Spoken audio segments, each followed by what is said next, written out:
प्रमोद द्विवेदी साहब। धन्यम ही भारतवर्षम, धन्यम ही भारतवर्षम, धन्यम भाषा संस्कृति, धन्यस्पाकम परस्परम, सर्वे जना नमस्कारम, सर्वे जना नमस्कारम।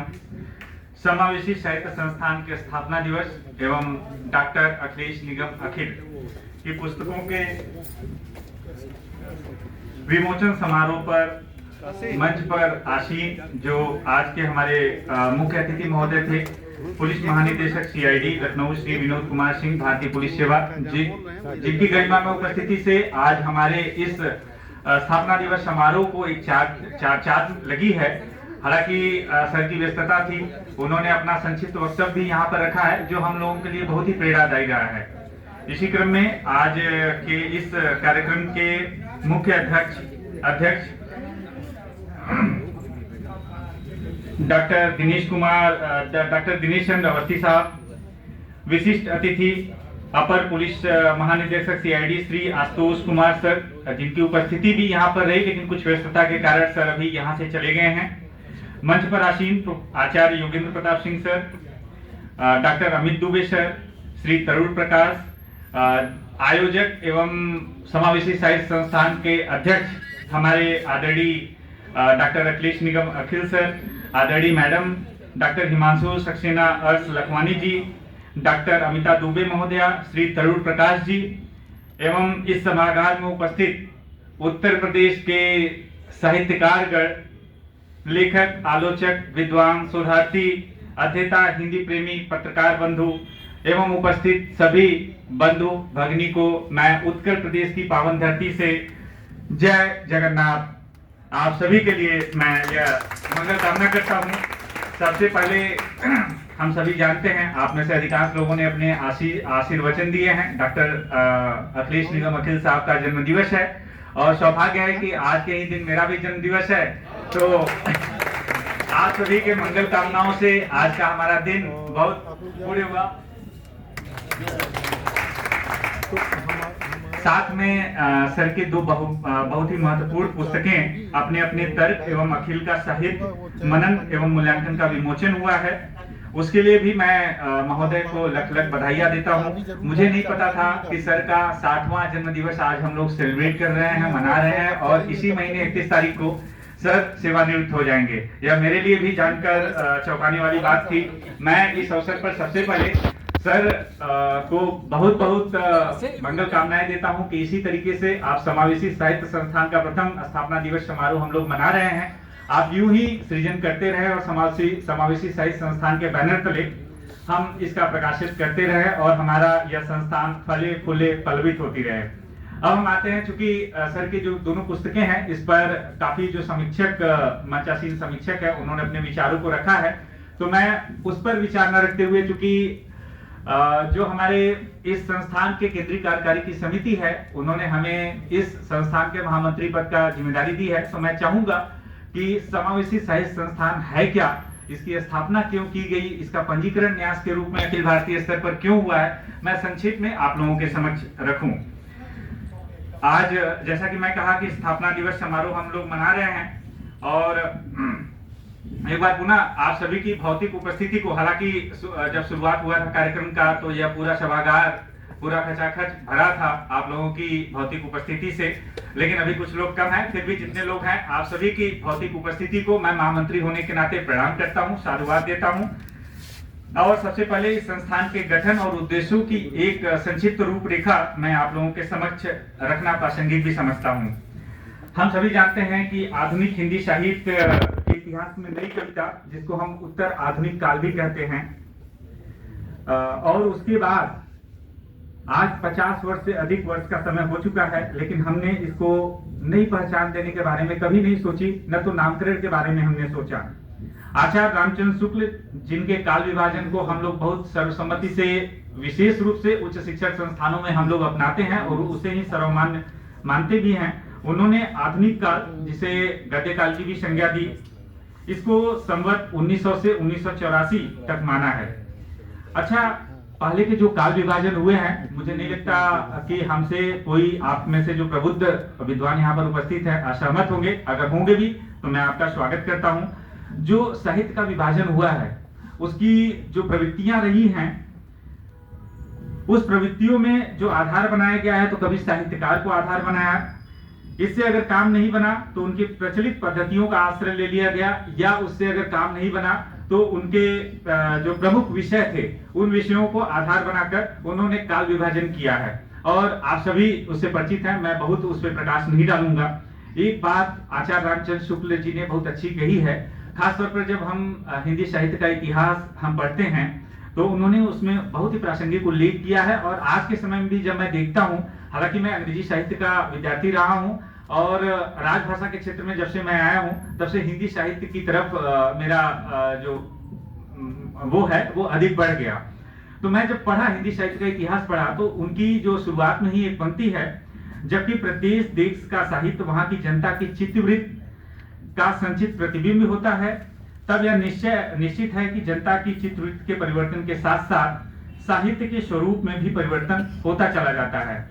और आज के इस तकनीकी युग, इस डिजिटल परिवेश में हम बखूबी इसको देखते हैं और आप सभी लोग ये अनुभव भी करते होंगे। अब मैं आप में से यहाँ पर जो प्रबुद्ध जन उपस्थित हैं, मंच पे मंचासीन अतिथि लोग उपस्थित हैं, अगर मैं आप लोगों से पूछूं कि क्या जो भक्ति काल, रीति काल या आदि काल में जो साहित्य सृजित होते थे, क्या आज के परिवेश में हो रहे हैं, तो आप लोग अंदर अंदर सोच रहे होंगे कि नहीं, जो भक्ति काल में जो कवि जो थे, जिन्होंने कविताओं का सृजन किया या जो लेखनी लिख दिए, जो पुस्तकों में आज हमारे सामने पढ़ने को मिलता है, आज वह हमें नहीं मिलती है। इसका कारण क्या है? क्योंकि न तो वह संस्कृति रही, न वह परंपरा जीवित है, न तो वह लिखने वाले लेखक ही जीवित है हमारे बीच में। इसलिए परिवेश के साथ, जो जैसा कि मैंने उल्लेख किया आचार्य रामचंद्र शुक्ल जी का, परिवेश के साथ हर चीज, हर समाज बदलती चली जाती है और उसी के हिसाब से भाषा भी चलायमान होती है, भाषा जल की तरह प्रभावित होती रहती है। आज हम बड़े फक्र के साथ बड़े बड़े मंचों पर या आम बोलचाल में कहते हैं कि हम लोग 21वीं सदी के इंसान हैं। अब फक्र होगा भी क्यों ना, क्योंकि आज जो डिजिटल परिवेश है, हम लोग बड़े बड़े मंचों पे आज कृत्रिम मेधा पर बात हो रही है, तो कृत्रिम मेधा ने कहीं ना कहीं आज साहित्य को भी प्रभावित किया है। आज साहित्य में जो क्रांति आ रही है, जो हमारा मानवीय जो चिंतन परंपरा थी, कहीं ना कहीं उसको भी प्रभावित कर रही है। और प्रभावित जो है उसका प्रभाव है, उसका मेन कारण है वैश्वीकरण और बाजारीकरण। जब हम बाजारीकरण का जिक्र यहाँ पर आप प्रबुद्ध लोगों के समक्ष कर रहे हैं, तो हम लोग दिन प्रतिदिन देखते हैं कि हर जगह हर चीज का बाजारीकरण किया जा रहा है, जिसको हम अंग्रेजी में मार्केटिंग कहते हैं। आप डिजिटल डिवाइस, ये स्मार्टफोन 6 इंच का यूज करते हैं, हर दिन 2-4 फोन आ जाते हैं। लोग अपने कंपनी का, अपनी पत्रिकाओं का, अपने पुस्तक का किसी न किसी माध्यम से मार्केटिंग करना चाहते हैं, ताकि वह जन प्रचलित हो सके, वैश्विक स्तर पर पहुंच जाए। आज मुझे बहुत दुख के साथ इस प्रबुद्ध मंच के सामने कहना पड़ रहा है कि हम आज भारतीय ज्ञान परंपरा पर भी बात करते हैं। बड़े बड़े विश्वविद्यालयों में, केंद्रीय विश्वविद्यालयों में, राज्य स्तरीय विश्वविद्यालयों में, बड़े बड़े उच्च संस्थानों में भारतीय ज्ञान परंपरा पर भारत सरकार उस पर चर्चा शोध करा रही है। और हमारी जो विरासत रही है, वह विरासत शिक्षा के मार्केटिंग की, शिक्षा के बाजारीकरण की नहीं हुई रही है। हम लोग गुरुकुल में जाते थे, पढ़ते थे, वहां पर शिक्षा अर्जन करते थे और अंत में शिक्षा अर्जन करने के बाद हम गुरु को गुरु दक्षिणा देते थे। लेकिन आज क्या होता है? फीस तक तो ठीक है, लेकिन क्या हो रहा है, मैं इसका जिक्र यहाँ पर नहीं करना चाहूंगा। इसी क्रम में मुझे बहुत दुख हो रहा है, आप लोग देखते होंगे कि आजकल जब कोई बच्चा पैदा होता है, आजकल तो नॉर्मल डिलीवरी रही नहीं, आजकल सिजेरियन डिलीवरी हो गई है, तो हम लोग अस्पताल में जानते हैं एक बच्चा पैदा होता है, 3 दिन के अंदर ही हमें उसका नामकरण संस्कार कर देना पड़ता है, क्योंकि 3 दिन में हम नहीं किए तो उसका जन्म प्रमाण पत्र हमें नहीं मिलेगा। फिर हमें भाग दौड़ करना पड़ेगा, हमें चक्कर काटना पड़ेगा। और अगर हम एक बच्चे का जो जन्म होता है उसका 3 दिन में हम नामकरण कर देते हैं, तो दूसरी तरफ अगर साहित्य के क्षेत्र में हम देखें तो 50 वर्ष से आधी शताब्दी से अधिक का समय हो चुका है, हम अपने वर्तमान साहित्य को एक नाम, एक आइडेंटिटी नहीं दे पाए हैं। यह हम सभी के लिए सोचनीय प्रश्न है और इसको ही सोचते हुए डॉक्टर निगम साहब ने इसकी शुरुआत की है। कहते हैं जहां किसी चीज का मिलन या संगम होता है उसकी महत्ता बढ़ जाती है। उदाहरण के तौर पर हमारे बगल में प्रयागराज है, जहां पर गंगा यमुना सरस्वती का मिलन होता है और वहां पर वैसे भी मिलन के बाद उसकी महत्ता बढ़ी हुई है, पौराणिक ग्रंथों में हमें मिलती है। और अभी 1-2 साल पहले जब महाकुंभ का आयोजन भी किया गया था, तो वैश्विक स्तर पर प्रयागराज, जिसको हम संगम बोलते हैं, उसकी महत्ता हम सभी से किसी से छिपी हुई नहीं है। ठीक इसी प्रकार से हिंदी साहित्य के काल विभाजन से संबंधित विचारों के बीज का अंकुरण, ये जो आज समावेशी साहित्य संस्थान का स्थापना दिवस समारोह आप लोग देख रहे हैं, आप लोगों को लग रहा होगा कि ये 1-2 दिन की मेहनत हो गई, या निगम साहब 4-5 दिन पहले, 1 सप्ताह पहले, 10 दिन पहले, महीनों पहले सोचे होंगे और धीरे से इसका पंजीकरण कर दिया गया और उसके बाद आज स्थापना दिवस समारोह मना रहे हैं। लेकिन यह वास्तविकता नहीं है। अब मैं इसकी रूपरेखा, कहां से ये चिंतन शुरू हुई थी, मैं संक्षेप में आप लोगों के समक्ष महामंत्री होने के नाते मैं रखना चाहूंगा कि आज से करीब 2 साल पहले उड़ीसा, मैं वर्तमान समय पर कोरापुट जिले में कार्यरत हूं भारत सरकार के अंतर्गत। तो निगम साहब का पदार्पण हुआ था 2 साल पहले, जून 2024 का महीना था, और वहां पर उड़ीसा केंद्रीय विश्वविद्यालय है जिसे वर्ष 2009 में स्थापित किया गया था।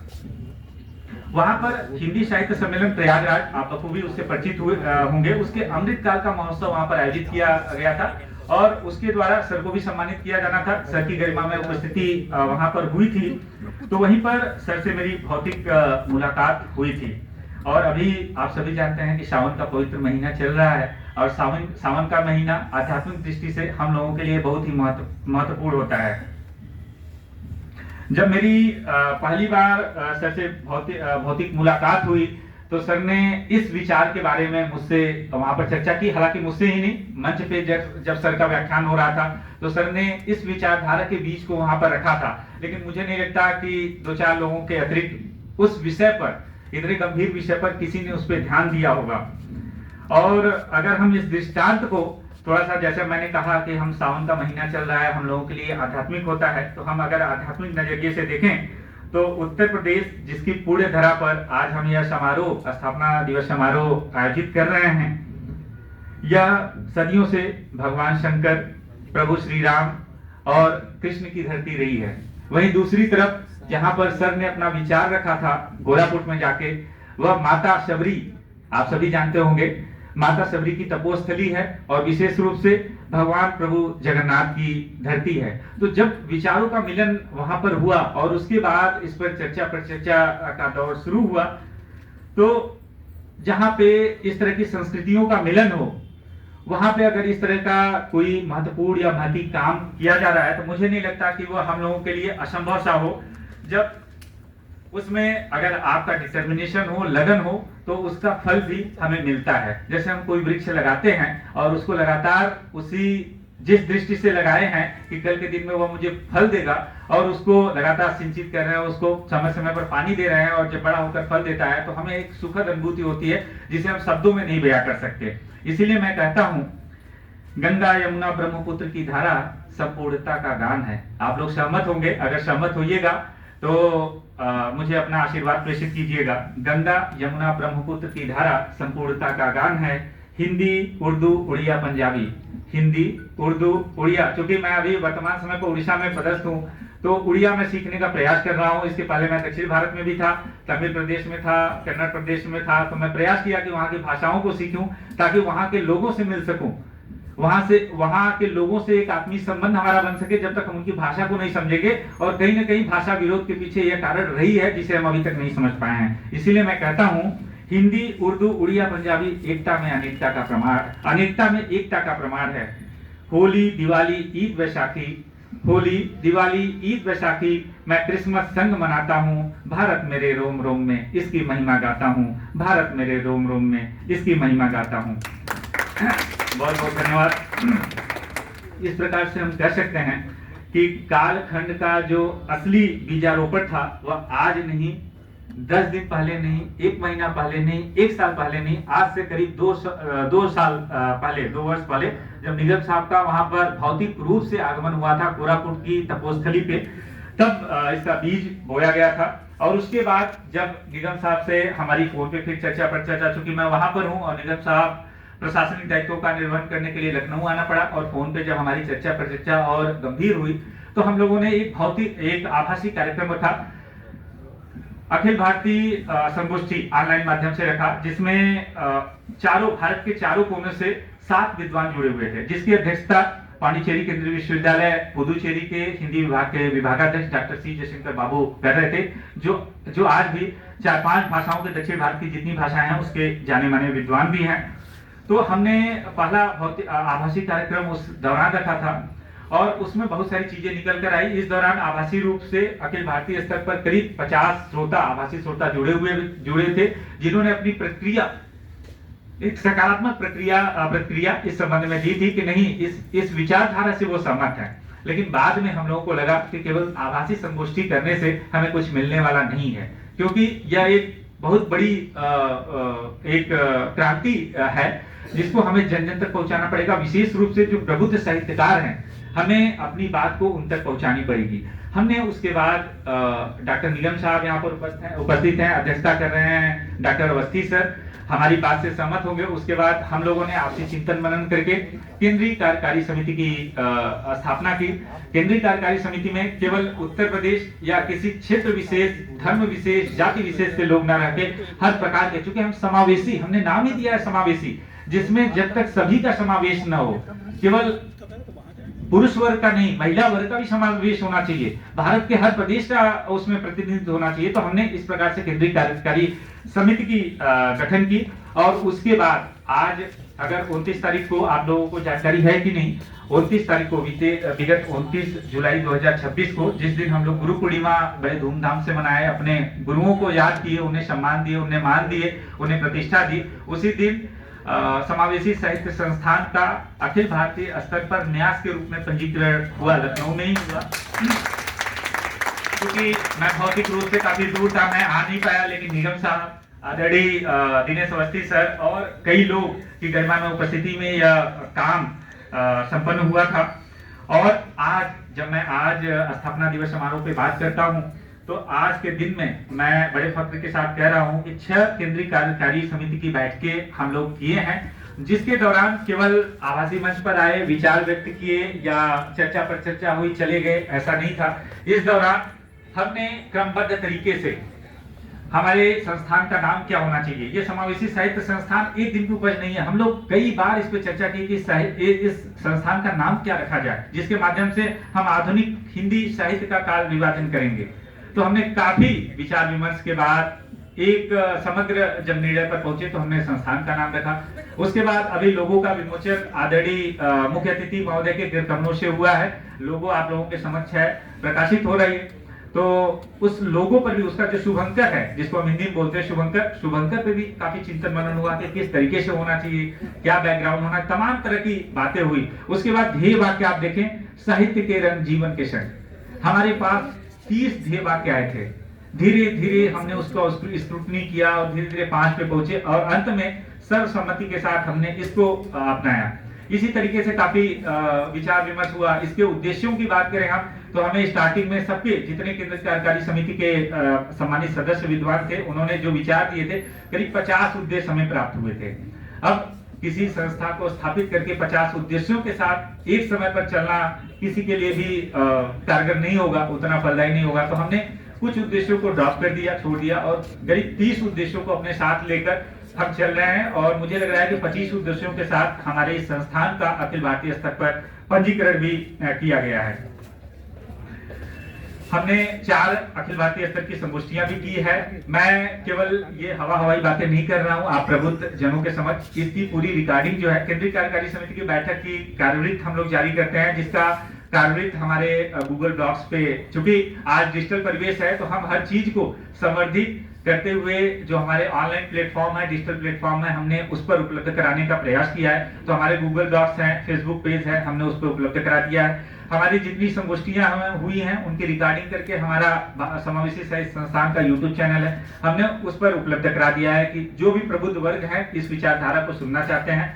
इस संबंध में आदरणीय निगम साहब, चूंकि इसका बीजारोपण निगम साहब ने किया था, तो निगम साहब ने इस पर 2 लेख लिखे हैं। सबसे पहले उनका जो विचार आया था मेरे से मिलने से पहले 2 साल पहले उन्होंने लिखा था। उसके बाद जब हम लोग चर्चा पर चर्चा किए तो सर के विचार में थोड़ा परिवर्तन हुआ, नहीं इसको भी बदलना चाहिए, इसमें कुछ और ऐड करना चाहिए, इसमें कुछ घटा देना चाहिए, इसमें कुछ बढ़ा देना चाहिए। तो उन्होंने उसका अद्यतन एक स्वरूप तैयार किया। वो भी लेख हमारे गूगल डॉक्स पे और फेसबुक पेज पर उपलब्ध है। इसके साथ मैं बहुत फख्र के साथ आप लोगों को बताना चाहूंगा कि वर्तमान समय पर समावेशी साहित्य संस्थान के अंतर्गत 3 बहुत ही बहुमूल्य जो पत्रिकाएं हैं, जिसमें से 2 पत्रिकाएं हैं वह त्रैमासिक हैं, जिसमें एक पत्रिका है शोधा दर्श जो रेफर्ड और पीयर रिव्यूड पत्रिका है, जिसने अभी हाल ही में 2 महीने पहले समावेशी साहित्य पर एक विशेषांक निकाली है। और मैं पुस्तक लाया था, लेकिन मैं जिस गेस्ट हाउस में रुका हुआ हूं मैं वहीं पर छोड़ दिया, नहीं आप लोगों को भौतिक प्रति भी उसका दिखा था। अखिल भारतीय स्तर के जो शोधार्थी हैं, खासतौर पे लेखक जो साहित्यकार प्रबुद्ध साहित्यकार है, उन्होंने तो